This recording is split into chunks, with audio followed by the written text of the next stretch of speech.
So quite obviously there's going to be a lot of questions in regards to the Spider-Man PS4 game, which is exclusive to the PlayStation 4, and of course I'm here, so I'm going to try to break down to the best of my ability some of the gameplay elements. And yes, I already saw you guys were asking me in waves, so I'm trying to get this up as fast as possible. But then since it's up right now, you probably don't need to know that, so we should probably just get into the video, and I should probably delete this, but I won't.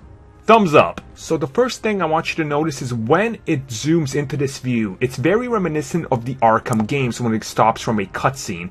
And as you see, he even has points of interest as you're moving the camera around to where you can web zip to. So almost like Batman has those distinct gargoyle locations. And as he takes down the first thug, you can even see that there is a stealth option, or you could have gone hard and just knocked him the hell out. And the next thing we see is his ability to use proximity webbing. I'm gonna call it that mainly because it works like a proximity mine from pretty much all the games you play. You know, someone goes by it, it's triggered and explodes. Instead here, it just ends up webbing the person to whatever surface he's close to. And after that, if you notice when he takes down the last target, that person happens to have like a special mark above them indicating that they are the last one left. And it does that whole slow-mo, slow-down thing just like the Arkham games when you take down the last target. And after that, we get into the actual combat where we see Spidey save someone by actually sticking them up to a beam, and then he gets into the fighting. Now, while this is going on, pay attention to what's happening when the character lights up red. That means that that one is taking fire right on him, and you're almost using like the spider sense to avoid it, which is the best way to really explain it. So as he's juggling around them, he's definitely having plenty of indicators on the screen that something is happening.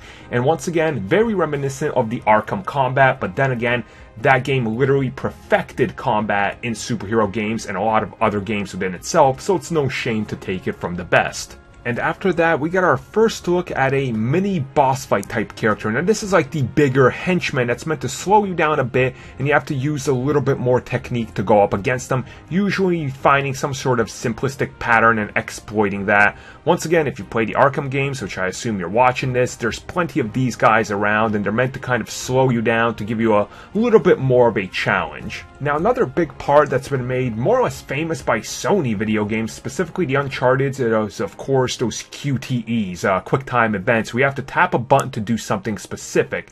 And we see in this they're using it as the crane is coming down and he's stopping it by swinging around and attaching it to different buildings.